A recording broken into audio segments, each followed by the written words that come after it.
खुशहाली का दर्पण, जन जन के जीवन की खुशहाली का दर्पण, ये है कृषि दर्शन, ये है कृषि दर्शन, ये है कृषि दर्शन। नमस्कार, कृषि दर्शन कार्यक्रम में आप सभी का स्वागत है। किसान साथियों, आज के कार्यक्रम में हम खास तौर पर कृषि विभाग की प्रमुख योजनाओं पर चर्चा करेंगे। लेकिन कार्यक्रम में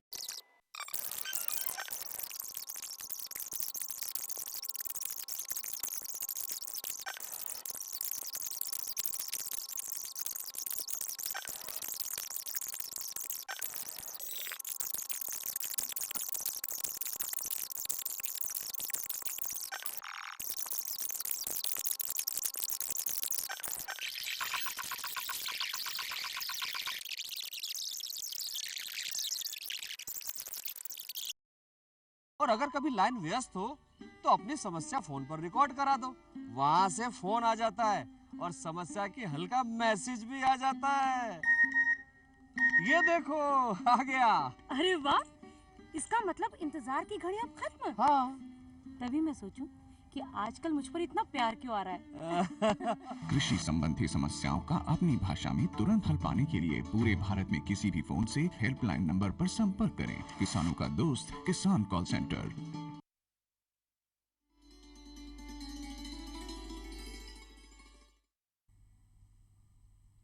कृषि दर्शन कार्यक्रम में एक बार फिर आप सभी का स्वागत है। किसान साथियों, जैसे कि कार्यक्रम के शुरुआत में हम चर्चा कर रहे थे, आज के कार्यक्रम में हम बात करने वाले हैं कृषि विभाग की प्रमुख योजनाओं पर। क्योंकि आप जानते हैं, योजनाएं जितनी भी हैं उनकी अगर जानकारी नहीं होती है तो उनका लाभ नहीं ले सकते।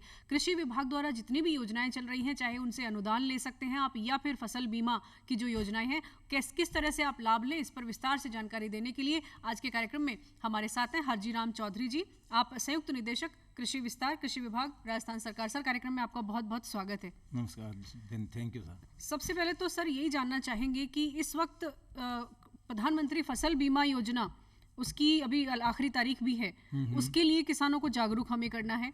इसके साथ साथ इस समय में किसानों को बहुत सारे कृषि कार्य भी करने हैं, तो योजनाएं, क्योंकि योजनाएं जो है वो सारा डिजिटल प्लेटफॉर्म हो गया है, अब बहुत सारी चीज़ें डिजिटल प्लेटफॉर्म के अनुसार किसान साथियों को कागजात भी तैयार करने होते हैं। तो इन तमाम मुद्दों पर हम कार्यक्रम में चर्चा करेंगे आपसे। सबसे पहले हम फ़ोन नंबर किसान साथियों को बता देते हैं। किसान साथियों, अगर आपकी है कृषि संबंधी कोई समस्या तो आप हमें फ़ोन कर सकते हैं। हमारा फ़ोन नंबर है 27049999। दूसरा फ़ोन नंबर है 27040098 और जयपुर का STD कोड है 0141। तो सर, सबसे पहले इसी योजना के बारे में जानना चाहेंगे, जिसकी तारीख फसल बीमा योजना के बारे में, तो किसान साथी किस तरह से सजग रहें? ऐसा है, अभी जो प्रधानमंत्री फसल बीमा योजना है उसमें रबी का जो सीज़न चल रहा है जी। उसमें आखिरी तारीख जो है 31 दिसंबर है जी। और क्योंकि राजस्थान को 7 भागों में बांट के 7 कंपनियाँ काम कर रही है जी, तो हर ज़िले की अलग अलग कंपनी है और उन कंपनियों के यहाँ पे और बैंकों में किसान भाइयों को जो है जाकर के 2 तरह के इसमें किसान होंगे। एक तो होंगे जिन्होंने लोन ले रखा है और एक वो होंगे जो बिना लोन वाले। तो वैसे तो ये सरकार ने इसको जो है स्वैच्छिक कर दिया है जी, इच्छा के हिसाब से किसान कर सकता है, लेकिन जिस आदमी का लोन लिया हुआ है, केसीसी कार्ड बना हुआ है, उसको अगर बीमा नहीं करना है तो उसको जो है ऑप्ट आउट होना पड़ेगा। यानी किसान क्रेडिट कार्ड जिसका नहीं बना हुआ है या बना हुआ जिसका है, बना हुआ है जी, तो अगर वो इस योजना का लाभ नहीं योजना लेना का चाहता है। लाभ नहीं लेना चाहता है, उसको हटना पड़ेगा। और हटने के लिए उसको 7 दिन पहले यानी 24 तारीख तक लिखित में संबंधित उसमें जो है देना पड़ेगा जानकारी। किसान भाइयों, आपको वहाँ जाकर बैंक में जहाँ से आप लोन लिया है वहाँ पे आप जाकर के लिखित में दोगे कि मेरे को जो है इस रबी की जो है फसल बीमा नहीं करना है, मेरे को बाहर होना है, तब जाके उसका वो वहाँ पे आउट होगा। अन्यथा उसके वो नहीं लिखे देगा तो उसको मान लिया जाएगा, उसका बीमा हो जाएगा। जी जी जी, ये बहुत अच्छी जानकारी आपने दी। इसके अलावा अगर बीमा जो किसान साथी करना चाहते हैं तो उनको किस तरह के कागजात की जरूरत है, बैंक से वो किस तरह से संपर्क करें? ऐसा है कि किसान भाइयों से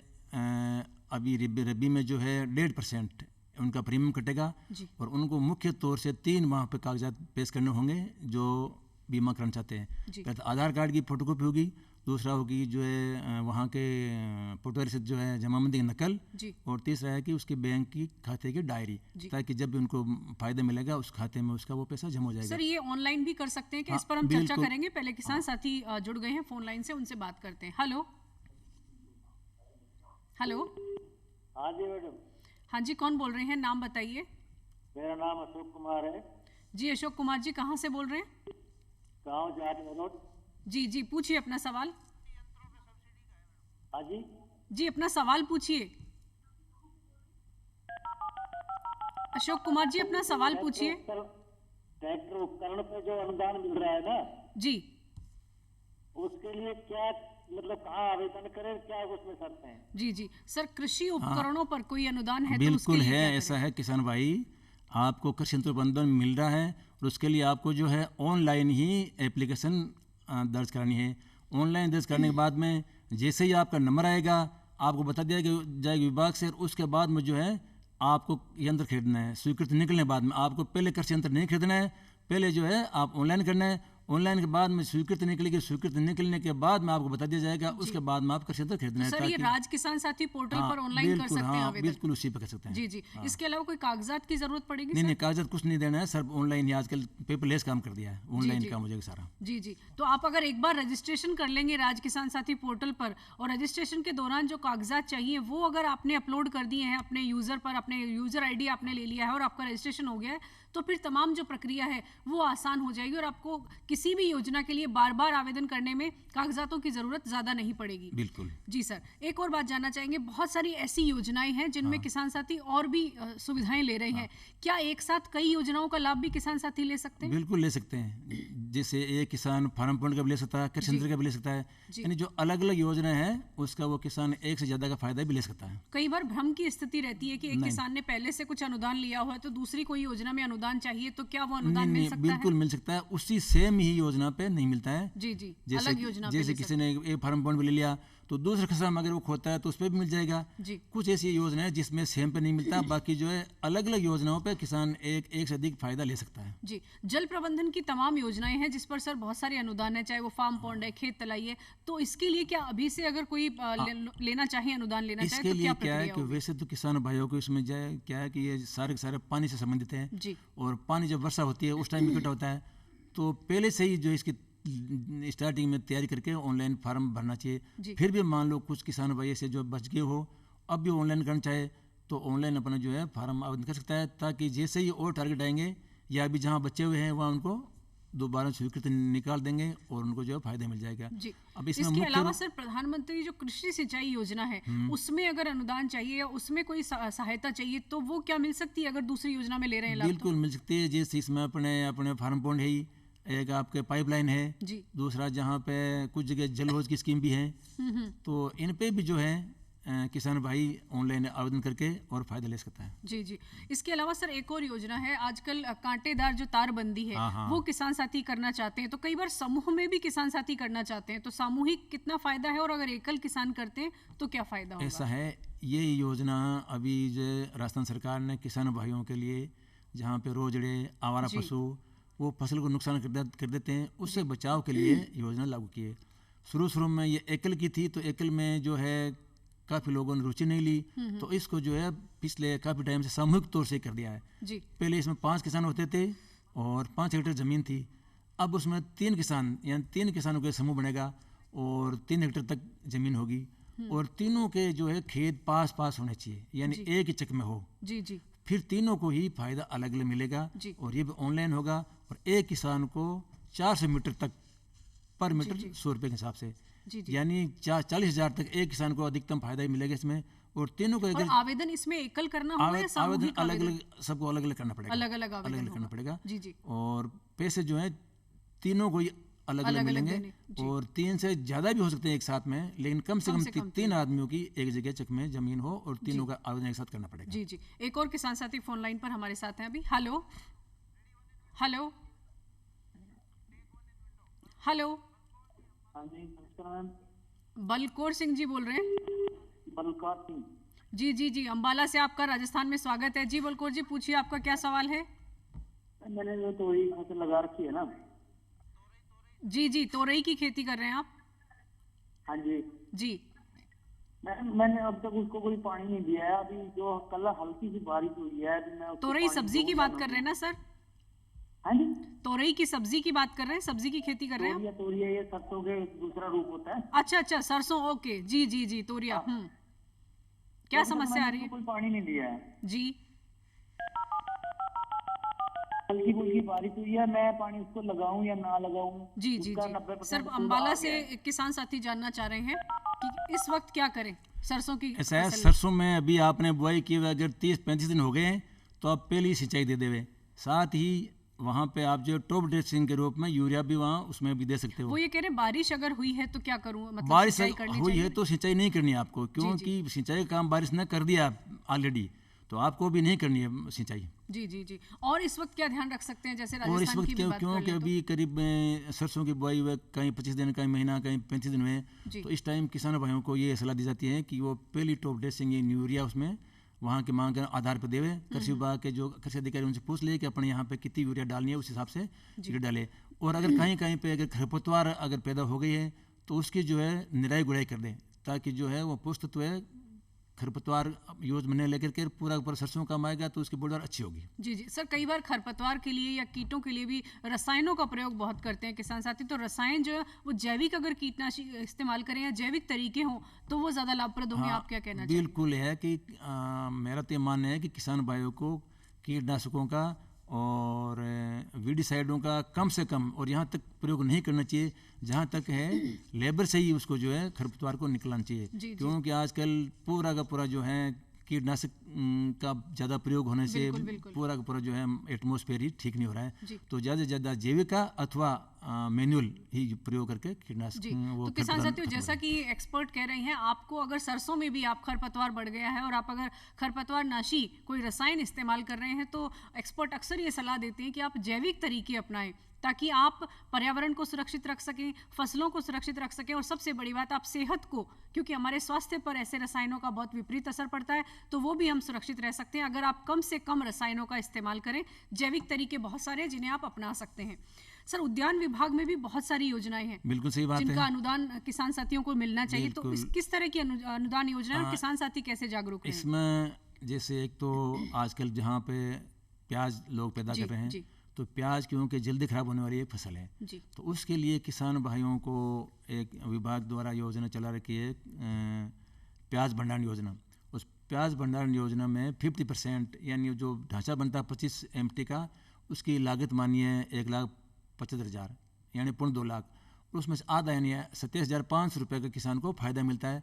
तो ये किसान ऑनलाइन आवेदन करके उद्यान विभाग में और वहाँ से जो है अपने स्वीकृति निकला करके ढांचा बना करके और ये फायदा ले सकते हैं। ये अपने घर पे वो भंडारण कर सकते हैं? अपने घर पे, अपने खेत में, जहाँ पे भी उसके पास जगह है वहाँ पे ढांचा बना ले और वहीं पे। इसके लिए कोई रिक्वायरमेंट है सर कि कमरा कितना होना चाहिए, जगह भंडारण की जो वो कितनी होनी चाहिए? 25 MT की जगह चाहिए, 25 MT के जिसमें प्याज आ जावे, कम से कम उतनी चाहिए। जी। और इसके लिए क्या दवाइयाँ वगैरह का भी कुछ, या जो जैविक तरीके हैं या नीम आधारित जो उत्पाद हैं उनका ही इस्तेमाल होता है भंडारण में, या कुछ भंडारण क्या है कि वो वेंटिलेशन टाइप होती है, हवादार होती है, तो उसमें वो प्याज खराब नहीं हो पाता है काफी टाइम तक, दवा वगैरह कुछ डालने की जरूरत नहीं है। जी जी। तो किसानों को इसके लिए जागरूक रहने की जरूरत है। सरकार अनुदान दे रही है अगर वो भंडारण करना चाहते हैं तो। सर, एक और बहुत अहम योजना है जो कि बालिकाओं को कृषि शिक्षा से जोड़ने के लिए सरकार प्रोत्साहन राशि उनके लिए देती है, और ये एक बहुत ही अहम कदम है युवाओं को कृषि शिक्षा से जोड़ने का। तो इस बारे में आप बताएं, ताकि जो बालिकाएं जो पढ़ रही हैं, जो 12वीं के बाद या 11वीं में जब सब्जेक्ट लेती हैं कृषि, तो उसमें क्या उन्हें फायदा हो सकता है? ऐसा है क्योंकि भारत एक कृषि प्रधान देश है और यहाँ ज़्यादा काम भी महिलाओं के द्वारा किया जाता है, तो सरकार ने कृषि शिक्षा को लड़कियों के हित में बढ़ावा देने के लिए एक योजना निकाली है। बालिका कृषि में जो पढ़ती है ना, उनके लिए इंसेंटिव यानी प्रोत्साहन राशि देती है, और वो है उनका 11वीं 12वीं में तो 5-5 हज़ार रुपये 2 साल के लिए लड़की को, जी जी, और BSc यानी 4 साल तक सर उनको। इस चर्चा को हम आगे जारी रखेंगे, पहले हम किसान साथी से बात कर लेते हैं। हेलो हेलो हेलो, हाँ जी, कौन बोल रहे हैं? विजया सिंह। हेलो हेलो, मैं बिहार से विजया सिंह बोल रही हूँ मैम। जी, राजस्थान में आपका स्वागत है, पूछिए अपना सवाल। देखिए, कई बार तकनीकी खामी की वजह से संपर्क नहीं हो पाता है, बहुत सारे फ़ोन कॉल्स आते हैं, तो हम बात नहीं कर पा रहे हैं। विजया जी, आप दोबारा कोशिश कीजिएगा, आपसे संपर्क नहीं हो पाया। शुक्रिया बिहार से राजस्थान में जुड़ने के लिए। जी सर, हम जो योजनाओं की बात कर रहे हैं बालिकाओं की, उस पर किस किस स्तर पर प्रोत्साहन राशि मिलती तो वो मैंने बताया जैसा कि 11वीं 12वीं में तो उनको 5-5 हज़ार रुपये पर साल के देते हैं इंसेंटिव टाइप के जी। और फिर कॉलेज में उनको फर्स्ट ईयर से लेके BSc तक की 4 साल में 12-12 हज़ार रुपये पर ईयर देंगे उनको जी। और PhD अगर लड़की करती है या MSc करती है तो MSc और PhD के लिए उनको जो 15 हज़ार रुपये अपन पर साल देंगे। जी जी। यानी करीब 11वीं से लेके PhD तक अगर लड़की पढ़ती है कंटिन्यू तो उसको करीब 1,20,000 के आसपास में सरकार के द्वारा इंसेंटिव दिया जाता है। मतलब ये इंसेंटिव 11वीं कक्षा में विषय 11वीं जब चुना जाता है तभी से शुरू हो जाता है। बिल्कुल, उससे लेके ये बहुत ही अहम जानकारी एक्सपर्ट दे रहे हैं। जो भी बच्चियां अगर 10वीं कक्षा पास करके 11वीं में आना चाहती हैं उनके लिए बहुत ही अच्छा अवसर है, ये बहुत ही अच्छी अपॉर्चुनिटी है। आप अगर कृषि विषय आप चुनते हैं तो आपको सरकार अनुदान दे रही, सरकार आपको प्रोत्साहन राशि दे रही है और पूरा PhD करने तक उस विषय पर अगर आप PhD करते हैं तब तक प्रोत्साहन राशि आपको मिलती रहेगी। ये बहुत अहम योजना है। तो बालिकाओं को कृषि शिक्षा में आगे लाने की बहुत अहम पहल है। तो सभी से आग्रह है, सभी परिवारों से भी, कि बालिकाओं को कृषि शिक्षा से जोड़ें ताकि बालिकाएं आगे बढ़ सकें और सरकार पूरी तरह से मदद कर रही है।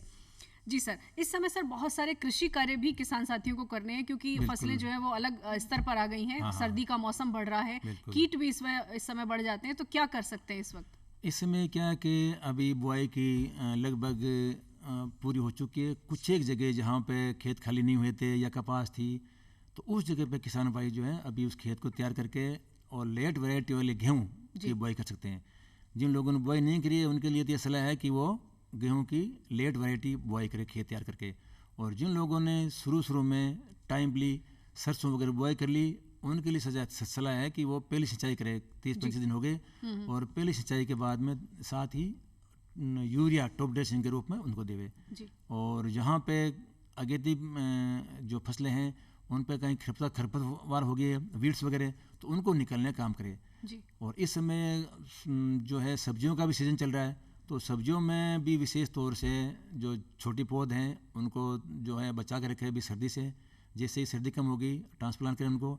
और क्योंकि कीड़े बीमारियों का तो भी विशेष जो है अपनी फसलों में। सर सब्जियों की बात चल रही है तो आपसे योजनाओं की बात करेंगे क्योंकि विशेष रूप से हम योजनाओं पर जिक्र कर रहे हैं। जो बागवानी की जो फसलें हैं उनके लिए अगर किसान साथी ग्रीन नेट या इस तरह की कोई सिस्टम लगाना चाह रहे हैं तो क्या योजनाएं अभी चालू हैं? ऐसा है, इसमें अपने ग्रीन हाउस पे किसान भाइयों को छूट है। 50% तक जो अनुदान है उसमें कई तरह ग्रीन हाउस हैं। 1000 मीटर का भी है, 2000 का भी है, 4000 मीटर का भी है। तो इसमें ऑनलाइन कर देवे। ऑनलाइन के बाद में जैसे ही उनका नंबर आएगा स्वीकृति निकलने के बाद में उन किसान भाइयों को 50% तक सब्सिडी उन पर दी जाएगी। तो उसमें क्या है कि किसान भाई अपनी फसल सब्जी टाइमली तैयार कर लेते हैं। और जैसे मौसम नहीं है तो बिना मौसम के भी उसमें वो ऑफ टाइप की सब्जी हो जाती है। तो उसमें जो है किसान भाइयों को फ़ायदा ज़्यादा होता है क्योंकि ऑफ टाइप की सब्जी बेमौसम मिलती है तो उसका जो बाजार भाव बढ़ जाता है। तो उसमें अगर प्रोटेक्टिव कल्टीवेशन करेंगे सीड नेट में और ग्रीन हाउस में तो उनको फायदा ज़्यादा होगा। जी, इस वक्त अगर किसान साथी कोई नर्सरी लगाना चाहें या कोई सब्जियों की खेती करना चाहें आगामी समय के लिए तो वो क्या कर सकते हैं? हाँ, तो इस टाइम तो जो है पौध अभी क्या है कि सब्जियों की पौध तैयार हो रही है और जैसे पौध तैयार होगी ऑप्टिमम साइज़ की उस टाइम जो है ट्रांसप्लांट करके उसको जो है खेत में लगावे। लगा करके खेत तैयार करके उसकी जो है प्रवेश करें ताकि वो आगे टाइम पे जो है तैयार हो जाएगी। जी सर, इस समय सर्दी जो है वो लगातार बढ़ती जा रही है और फसलों पर सर्दी का असर ना हो, पाले का असर ना हो, तो किसानों को आप संदेश क्या देना चाहेंगे? हाँ, उसके लिए क्या है किसान भाइयों को एक तो ध्यान रखना चाहिए कि जिस दिन एकदम मौसम खुला हो तो आवाज लगा लेना चाहिए कि आज पाला पड़ सकता है। तो जिस दिन पाला पड़ने की संभावना उस दिन फसलों को सिंचाई कर देवे। सिंचाई करने से जो है कुछ तापमान गिर जाता है, यानी वहाँ बढ़ जाता है फसलों का वहाँ पे, तो जो है पाले पड़ने की संभावना कम हो जाती है। दूसरा है कि वहाँ पे धुआं, जहाँ पे अपनी फसलें बोई हुई है, सब्जियाँ हो चाहे कोई सी हो, उनके चारों तरफ ऐसी वनस्पति जो आदि सूखी आदि गीली हो उसको डाल करके धुआं कर दे। तो धुआं से क्या वहाँ का तापमान कुछ बढ़ जाएगा तो वो पाला लगने की संभावना कम होगी। उसके अलावा सुबह के टाइम जल्दी ही एक जो रस्सी लेकर के और जहाँ फसल खड़ी है उसके ऊपर उसको घुमा देवे ताकि जो पानी की बूंदें उस पर टिकी हुई है वो हट जाएगी तो जो है पाला जो है पड़ने की गुंजाइश बहुत कम रह जाएगी। तो इस तरह से 4-5 के ये तरीके हैं जिनसे जो है वो साथ साथ में सल्फ्यूरिक एसिड भी अगर सिंचाई के साथ देते हैं पानी में जी। तो उससे भी जो है पाला पड़ने की संभावना बहुत कम हो जाती है। जी, बहुत ही अहम जानकारियां आपने किसान साथियों के साथ साझा की सर, बहुत बहुत धन्यवाद आपका। तो किसान साथियों, जैसा एक्सपर्ट ने बताया है, सबसे अहम बात जो है वो ये कि प्रधानमंत्री फसल बीमा योजना की अंतिम तारीख 31 दिसंबर है। तो उससे पहले आप अगर बीमा कराना चाहते हैं तो आप अपने बैंक से संपर्क कर लें, आप बीमा कराएं, और जो नहीं कराना चाहते हैं वो भी बैंक से संपर्क करें, ताकि बैंक से आपको जो फ़ायदा मिलना है वो फ़ायदा आपको मिल सके। जितनी भी योजनाएं हैं आप ऑनलाइन आवेदन कर सकते हैं। ऑनलाइन आवेदन के लिए राज किसान साथी पोर्टल एक बहुत ही अच्छा प्लेटफॉर्म है, वहां पर आप जाइए, उसके सिस्टम को समझिए, देखिए, अपने कागजात तैयार रखिए। आज के कार्यक्रम में बस इतना ही, फिर मिलेंगे आपसे नई जानकारियों के साथ। तब तक के लिए आप हमें इजाजत दे सकते हैं, और जाने से पहले हमारा पता लिख लीजिए। हमारा पता है कार्यक्रम कृषि दर्शन, डीडी राजस्थान, दूरदर्शन केंद्र, झालाना डूंगरी, जयपुर। तो आज के लिए बस इतना ही, फिर होगी आपसे मुलाकात नई जानकारियों के साथ। तब तक के लिए इजाजत दीजिए, नमस्कार।